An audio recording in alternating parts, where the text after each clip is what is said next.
Buenos días. Esta es la clase número 7 del módulo 5 del curso Química Biológica para las Ciencias Médicas. Este es un curso organizado por el Departamento de Docencia del Centro Universitario de Estudios Medioambientales de la Facultad de Ciencias Médicas de la Universidad Nacional de Rosario. En la clase de hoy veremos las hormonas que controlan los estados postprandiales y de ayuno, centrándonos en las hormonas pancreáticas, gastrointestinales y del tejido adiposo. El estado postprandial es el estado que sigue a la ingesta de alimentos y está caracterizado por procesos digestivos de nutrientes, distribución de los mismos, acumulación de energía y formación de reservas. Contrariamente, el estado de ayuno se caracteriza por una carencia de procesos digestivos y absortivos a nivel gastrointestinal y un aumento de los procesos de movilización de reservas energéticas y redistribución de ellas entre las diferentes células del organismo. La sincronización de los procesos metabólicos que ocurren durante estos dos estados son llevados a cabo por numerosos sistemas de control que a modo de simplificación dividiremos en tres partes. Tenemos hormonas gastrointestinales que sincronizan los procesos digestivos, hormonas pancreáticas que controlan básicamente el estado de ayuno o ingesta, relacionando a ellas también otras hormonas, y las hormonas del tejido adiposo que participan en procesos de distribución de reservas y nutrientes. Veremos este esquema general sobre las hormonas del aparato digestivo. El aparato digestivo es un sistema que representamos con este rectángulo encargado del ingreso y procesamiento de alimentos para su posterior absorción. Dentro del aparato digestivo se producen, cuando los alimentos llegan, la secreción de diferentes hormonas que en este caso de manera general representamos con H.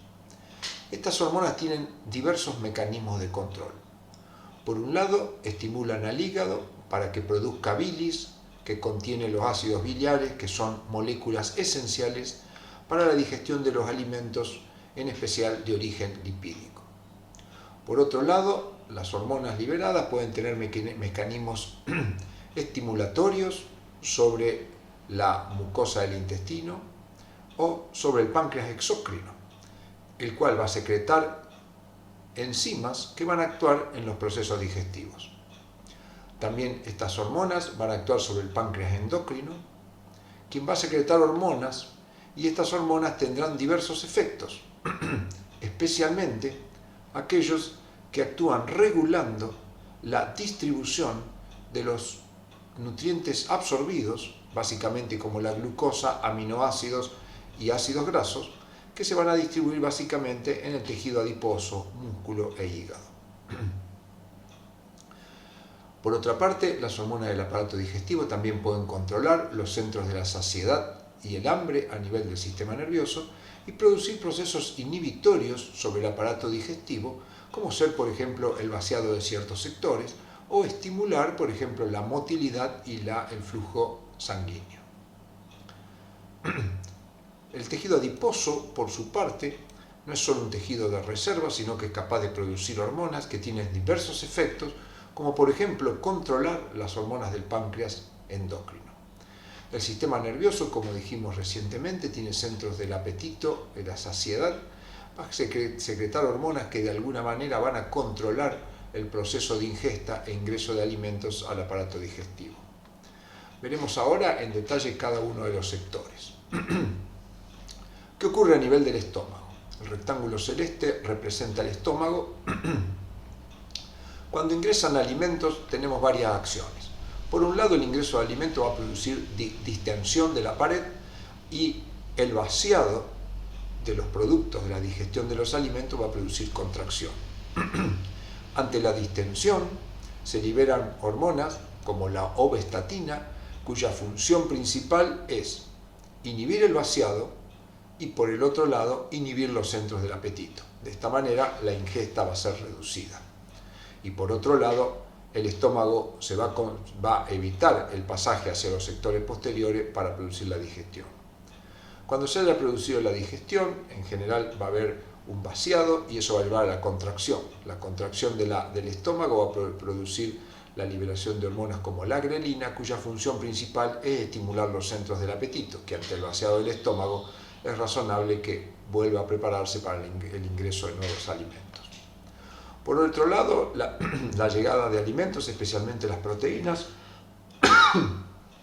tienen efecto importante actuando sobre las células G de la mucosa del estómago. Estas células secretan una hormona conocida como gastrina que tiene básicamente dos acciones. Por un lado, estimula las células principales a que liberen la enzima conocida como pepsina en forma de un zimógeno inactivo conocido como pepsinógeno. Esta pepsina va a actuar en procesos de hidrólisis, que combinaremos con otra parte. La gastrina también lo que va a hacer es estimular las células enterocromafines que liberarán histamina, las cuales, a través de receptores de histamina en las células parietales, estimulará la liberación de ácido clorhídrico.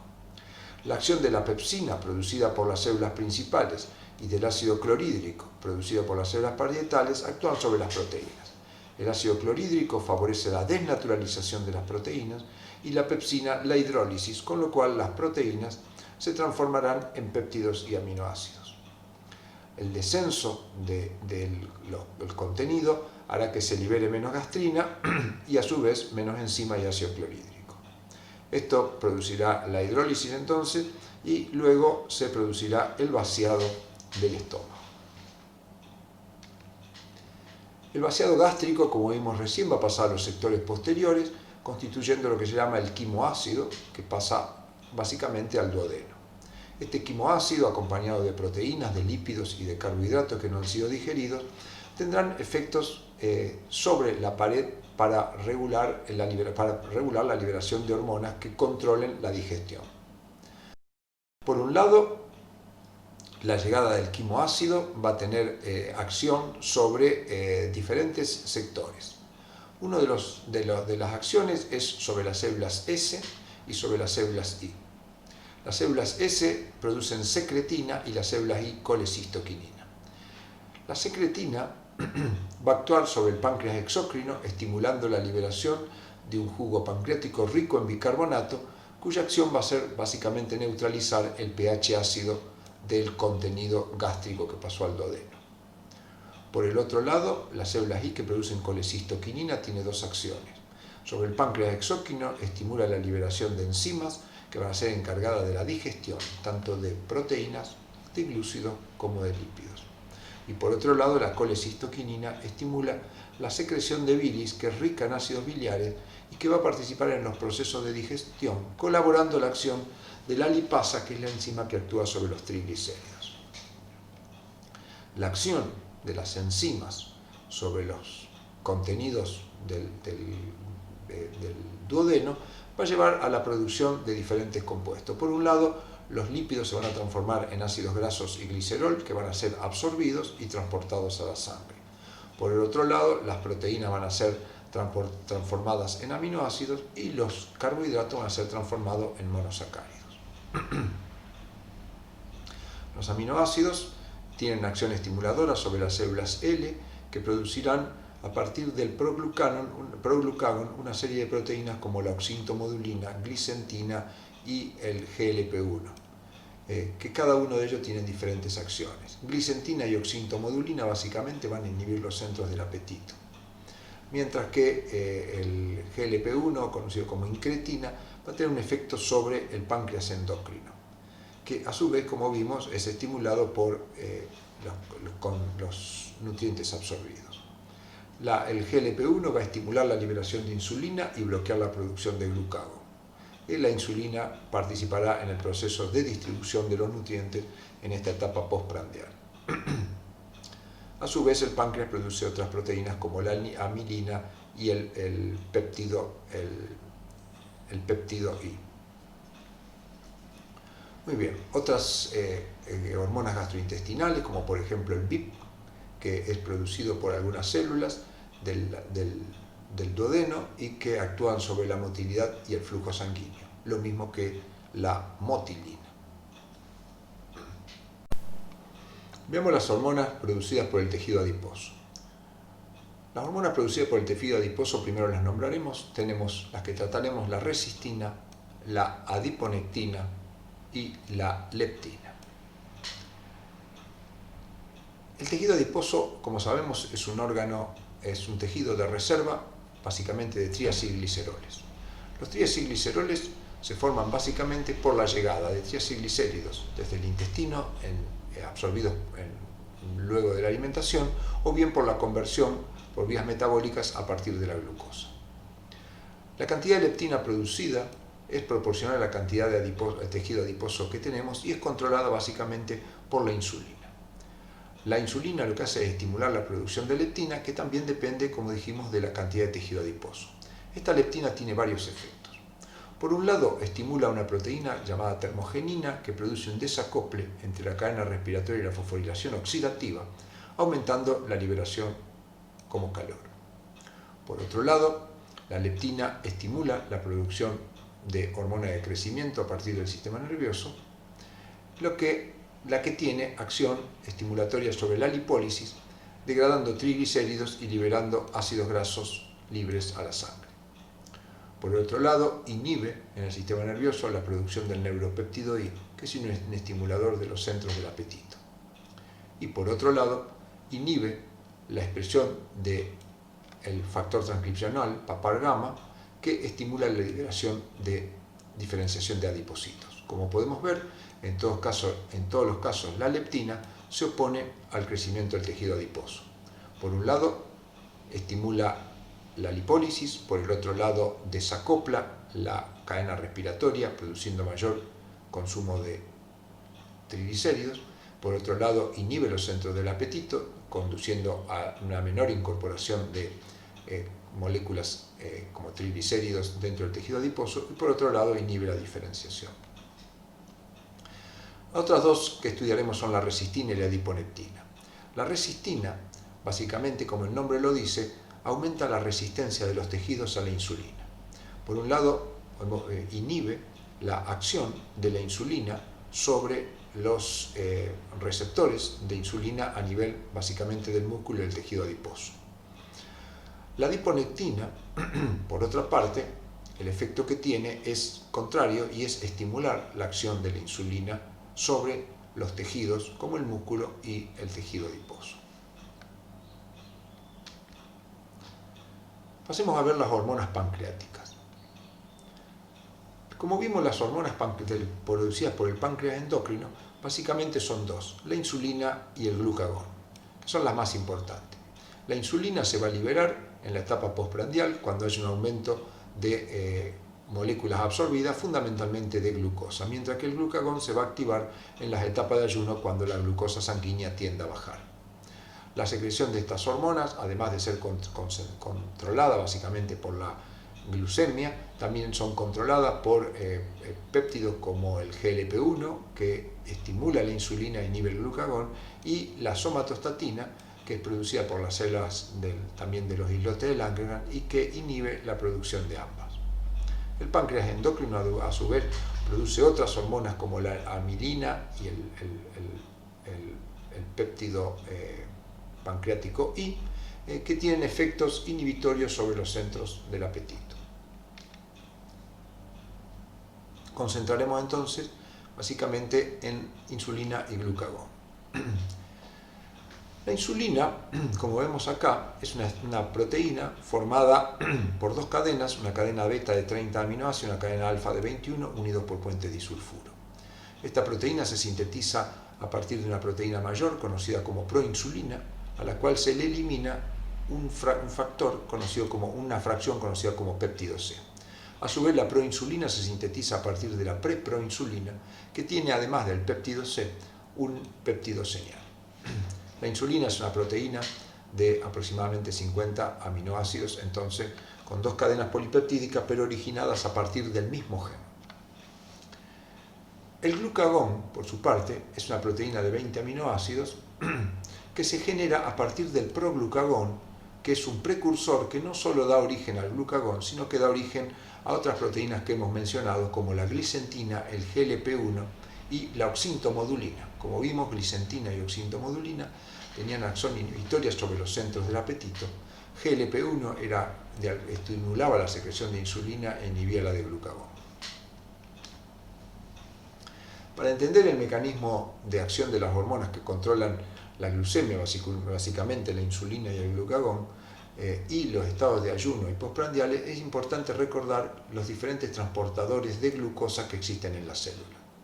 En las células de nuestro organismo existen básicamente dos tipos de transportadores: aquellos que llevan a la glucosa por difusión facilitada, conocido normalmente por el nombre GLUT seguido de un número, y los cotransportadores que llevan glucosa con sodio y se conocen normalmente como SGLT con un número. Veamos brevemente primero los GLUT. Dentro de los GLUT vamos a nombrar GLUT1, GLUT2, GLUT3, GLUT4 y GLUT5. El GLUT1 se encuentra básicamente en glóbulo rojo, en fibroblasto y en el endotelio vascular. Tiene un km de 25. Para interpretar los km es importante recordar que la glucemia basal tiene un valor de 5 milimolar. Es decir, habitualmente nuestros valores de glucosa en sangre andan alrededor de 5 milimolar. Por lo tanto, el GLUT1, que tiene un km de 25, tendrá muy poca acción en condiciones basales. Recordemos que 25 milimolar para km nos indicaría que si tuviéramos una glucemia de 25, el transportador trabajaría al 50% de su velocidad. Como la glucemia normal es 5 veces menor, nos hace pensar que con 25 estaríamos al 50%, con 5 estamos mucho más abajo. El GLUT2 es otro transportador por difusión facilitada, se encuentra básicamente en la membrana vasolateral de los enterocitos, en los islotes de Langerhans, en el hepatocito, en los túbulos contorneados proximal. Tiene un km de 5 milimolar y es independiente de insulina. Esto nos está indicando que en condiciones normales los GLUT2 se encontrarán trabajando a una velocidad del 50%. El GLUT3 se encuentra básicamente en la célula del sistema nervioso, es independiente de insulina y tiene un km de 1. Como la glucemia es de 5, vemos que la glucemia es varias veces superior al valor de km, por lo tanto este transportador transportará glucosa aún con bajos niveles de glucemia, asegurando la producción de glucosa al sistema nervioso.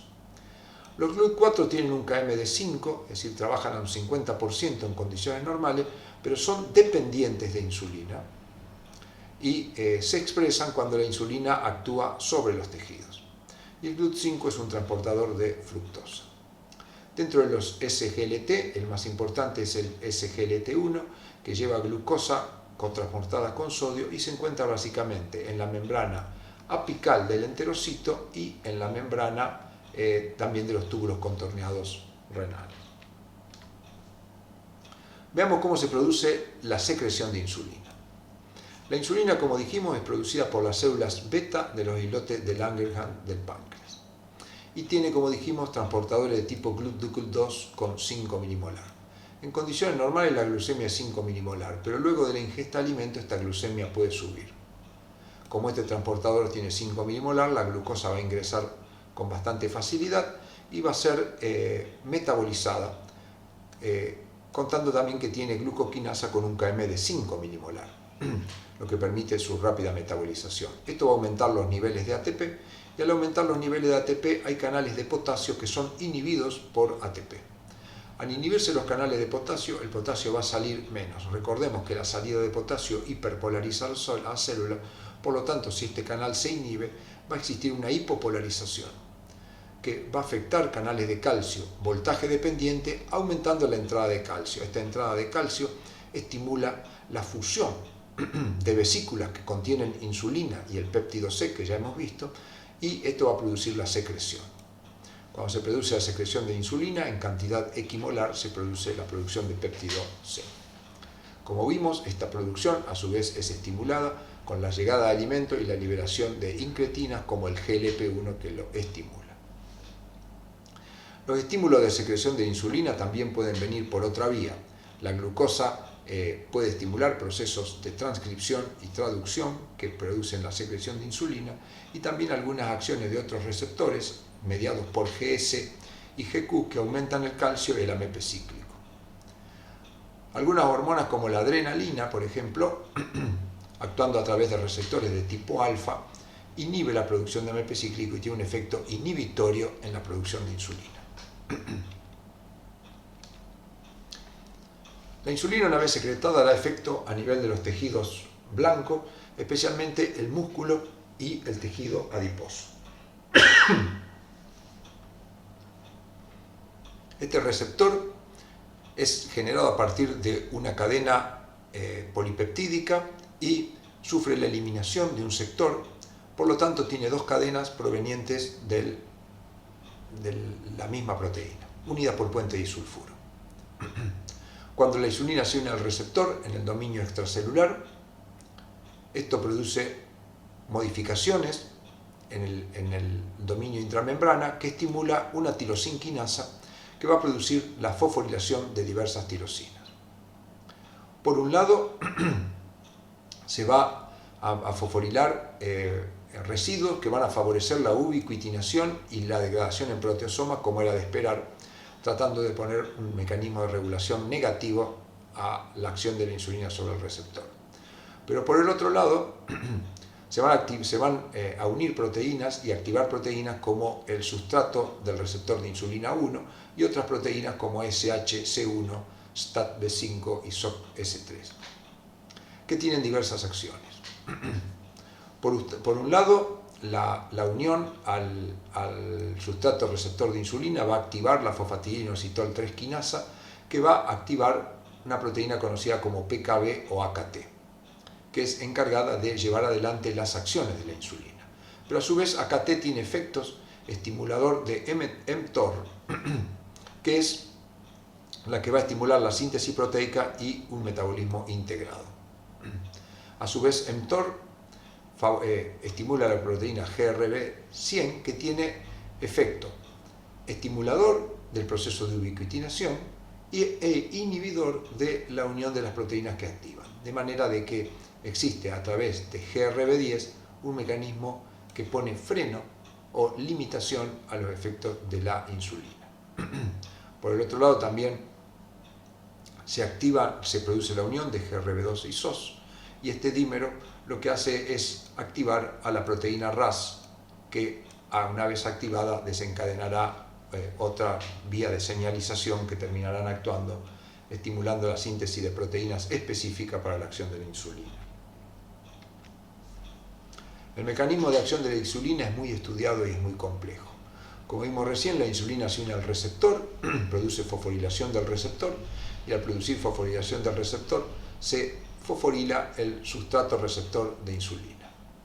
Este sustrato receptor de insulina tiene varias acciones. Por un lado, estimula la fosfatidinoinositol 3 quinasa, que lo que va a producir es la fosforilación del fosfatidinoinositol para activar por intermedio de una quinasa, como vimos, a la PKB, que es la enzima encargada de los efectos.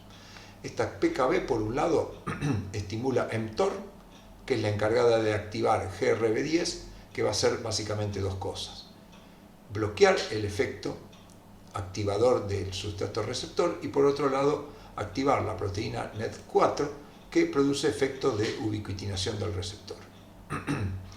Veamos entonces ahora los efectos de AKT o PKB. Tiene varios efectos. Por un lado, lo que va a hacer es estimular la fosforilación de FOXO, que era una proteína que inhibía papar gamma, que es un activador de la diferenciación de adipocitos. De esta manera, en presencia de insulina, habrá un estímulo a la diferenciación de adipocitos. Por el otro lado, PKB lo que va a hacer es estimular la exposición en la membrana de los receptores GLUT4 que permitirán la entrada de glucosa. Esta entrada de glucosa va a ser canalizada hacia la formación básicamente de glucógeno por la glucógeno sintetasa, y no se va a poder escapar porque la glucosa 6-fosfatasa está básicamente inhibida por el fosfatidinoinositol trifosfato. ¿Cómo se activa la glucógeno sintetasa?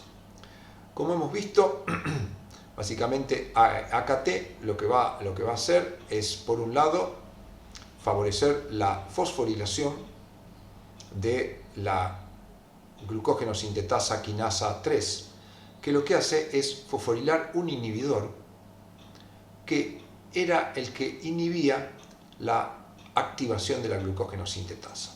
De esta manera, ante la presencia de PKB, se activa la glucógeno sintetasa.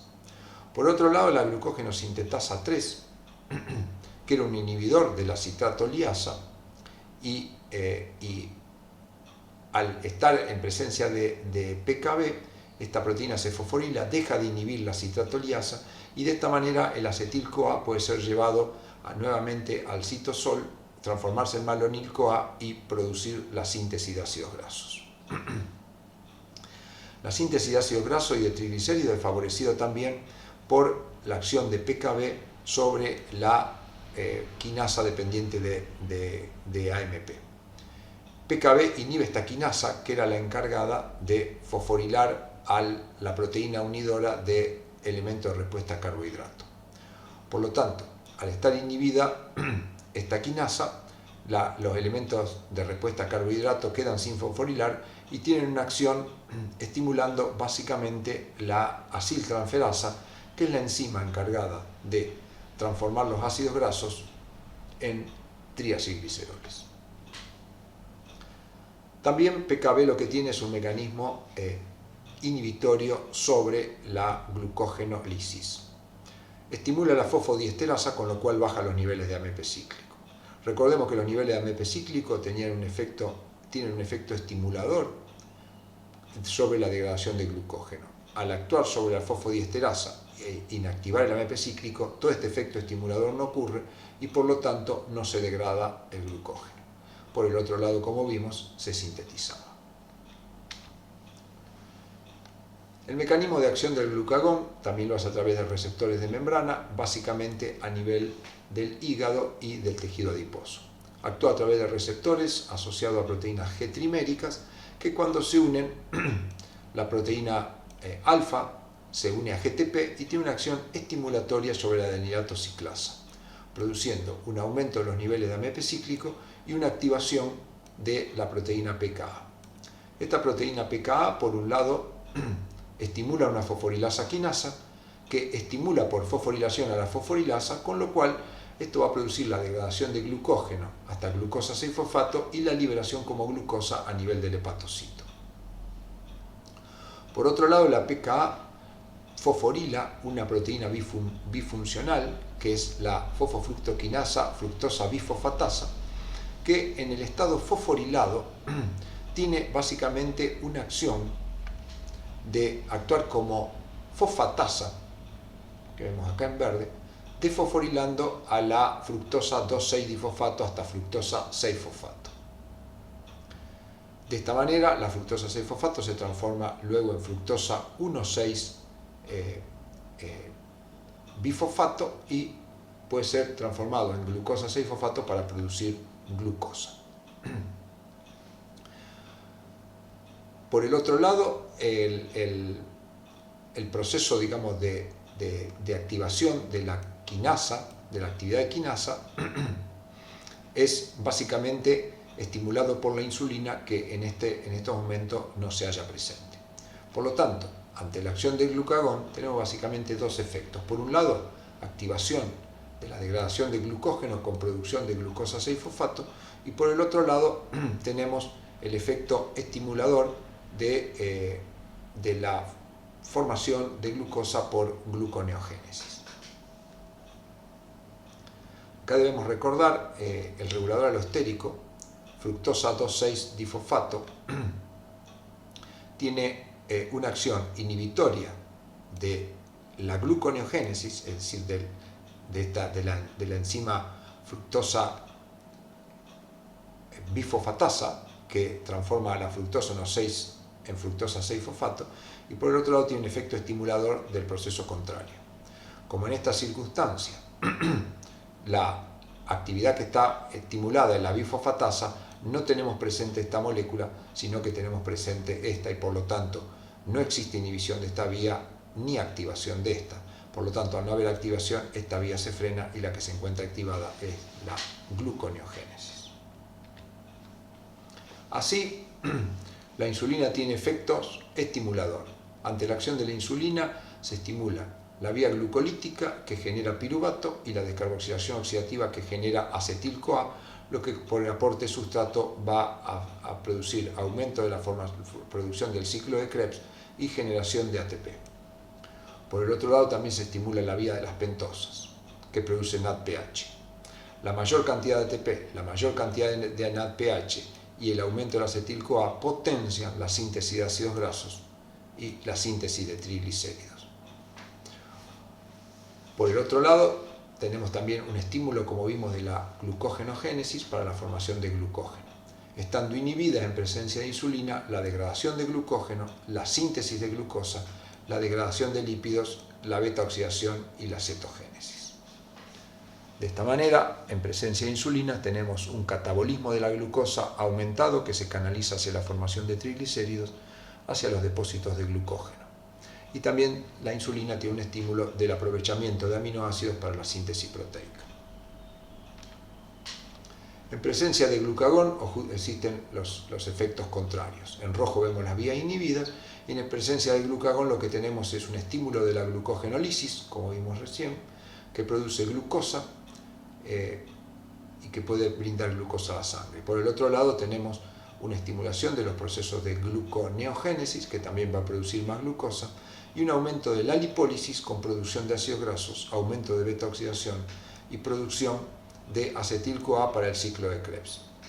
Como este acetil-CoA, especialmente en el hígado, se encuentra aumentado por la producción de acetil-CoA y a su vez la gluconeogénesis, como recordaremos, consume algunos compuestos del ciclo de Krebs, hacen que el acetil-CoA no puede ingresar fácilmente al ciclo de Krebs, por lo cual puede llegar a aumentar durante el ayuno la cetogénesis con el aumento de la presencia de cuerpos cetónicos en sangre y en orina. Veamos brevemente algunas patologías asociadas a la acción de la insulina. La diabetes mellitus tipo 1 y tipo 2 son dos patologías importantes relacionadas a la insulina. La diabetes mellitus tipo 1 es una disminución en la producción de insulina por factores que hacen que baje la concentración de insulina plasmática y hace dependiente de la administración de insulina esta enfermedad. Por lo tanto, aunque el receptor esté intacto, se va a presentar un mal funcionamiento de todos los procesos corriente abajo del receptor por falta de insulina. También existe un aumento de la producción de insulina, con lo cual se produce una patología más rara que se conoce como hipoglucemia hiperinsulinémica familiar, que va a cursar con aumento de los efectos de la insulina. La diabetes mellitus insulino independiente o diabetes mellitus tipo 2 se caracteriza por un déficit de la acción a nivel del receptor, existiendo también algunas otras patologías en las cuales el receptor tiene falla y por lo tanto no se producen las activaciones corriente abajo. Las bases moleculares que podemos explicar por las cuales se produce los síntomas de la diabetes se explican básicamente por el metabolismo de la glucosa. Uno de ellos es la vía que se conoce como vía del sorbitol. Al haber una disminución de insulina, la vía que tenemos en este caso, conocida como vía glucolítica, se encuentra frenada por las razones que argumentamos anteriormente. Al estar frenada esta vía se produce una acumulación de glucosa y una derivación hacia la reducción a sorbitol a través de la enzima aldehído reductasa que utiliza NADPH. Esta vía va a generar sorbitol, que luego con la sorbitol deshidrogenasa puede generar fructosa, y esta fructosa básicamente tiene dos posibilidades: a través de la exoquinasa transformarse en fructosa 6-fosfato para su utilización en la glucólisis, o bien la fructosa ser tomada por la enzima aldolasa que la transforma en gliceraldehído y fosfato de hidroxiacetona. Aparentemente parecería que, aunque la vía glucolítica esté frenada, la glucosa podría metabolizarse por la vía del sorbitol. Los problemas de la activación de esta vía es que consume NADPH y al consumir NADPH hace más dificultosa la reducción del glutatión a través de la glutatión reductasa. Al haber menores valores de glutatión reducido, esto dificulta la acción de una enzima que es la glutatión peroxidasa, que transforma el peróxido de hidrógeno en agua. De esta manera aumentan los niveles de peróxido de hidrógeno, que son los que a través de la reacción de Fenton se pueden transformar en radical oxidrilo y producir estrés oxidativo. Por lo tanto, la acumulación de glucosa podríamos entender que los efectos negativos que tiene son por la mayor producción de radicales libres. Otra vía es la vía de los aminoglúcidos. La mayor disponibilidad de glucosa permite la mayor también disponibilidad de fructosa, que por la glucosamina o fructosa 6-fosfato aminotransferasa puede formar glucosamina 6-fosfato. Con la transferencia de un grupo acetilo se forma la N-acetilglucosamina, que luego puede isomerizarse a N-acetilglucosamina 1-fosfato y activarse con UTP para dar UDP N-acetilglucosamina. Esta molécula participa en la glicosilación de proteínas en serinas y trioninas, y esta glicosilación de proteínas lleva a mal funcionamiento de algunas proteínas, pudiendo ser el origen de algunos mal funcionamientos que ocurren durante la diabetes. La diabetes mellitus insulino dependiente requiere de la administración de insulina. La insulina que se administra puede ser humana, de origen porcino o bovino. Y existen insulinas sintéticas, algunas que tienen mayor y otras que tienen menor vida media y que son de utilidad en el tratamiento. Acá mostramos la insulina, como hemos estudiado, que tiene dos cadenas, la cadena beta y la cadena alfa, con 21 y 30 aminoácidos. Las insulinas rápidas, o conocidas como insulinas ultra rápidas, son insulinas cuya acción ocurre a partir de los 15 minutos, tienen un máximo a los 60 minutos y no duran más de 4 horas. Tienen poca tendencia a formar hexámeros de insulina, que es una tendencia normal y que es favorecida por algunas estructuras o algunos compuestos químicos como el ion zinc. La insulina regular, como vemos, tiene un inicio más prolongado de 60 minutos y un pico a las 3 horas. Por lo tanto, estas insulinas por eso se conocen como rápidas o ultra rápidas. Básicamente las insulinas sintéticas se logran modificando aminoácidos que se encuentran en la cadena beta, como el aminoácido 3, 28 y 29. Si existe un cambio a nivel de los 28 y 29, tenemos la insulina que se conoce como lispro, donde vemos que en lugar de prolis ahora hay una lisina y una prolina. La insulina aspartica tiene en lugar de prolina en el 28 un aspartato, y la glulicina tiene en lugar de asparragina y de lisina, tiene lisina en el 3 y glutamato en el 29. Estas modificaciones en la estructura primaria por cambio de algún aminoácido, como dijimos, disminuye la tendencia a formar hexámeros y por lo tanto hace que la acción sea más rápida y la vida media más corta. Las insulinas lentas son insulinas que no tienen en general modificación de su estructura primaria, pero sí se preparan con la presencia de zinc y protamina, lo que favorece la formación de hexámeros. De esta manera, el inicio tiene una duración más prolongada, 60 minutos de la regular contra 120 en estos casos. El pico se hace a más prolongado, a 8 horas, y tiene una duración hasta 16 horas. Y las insulinas ultralentas tienen modificación de algunos aminoácidos, básicamente el 28, 29 y 21. Cuando se cambia el aminoácido 21 por una glicina, o se agregan en posición 31 y 32 arginina, 2-arginina, tenemos lo que se conoce como glargina de la glicina y arginina, de ahí viene el nombre. Mientras que si cambiamos el aminoácido 3 y el 29, uniendo a su vez una cadena de un ácido graso mirístico, un miristato, eliminando un aminoácido en posición 30, se obtiene otra insulina ultralenta conocida como detemir. Estas tienen un inicio de aproximadamente 1 hora, pero no presentan pico y tienen una duración de 4 horas, produciendo como si fuera una secreción constante a partir del páncreas.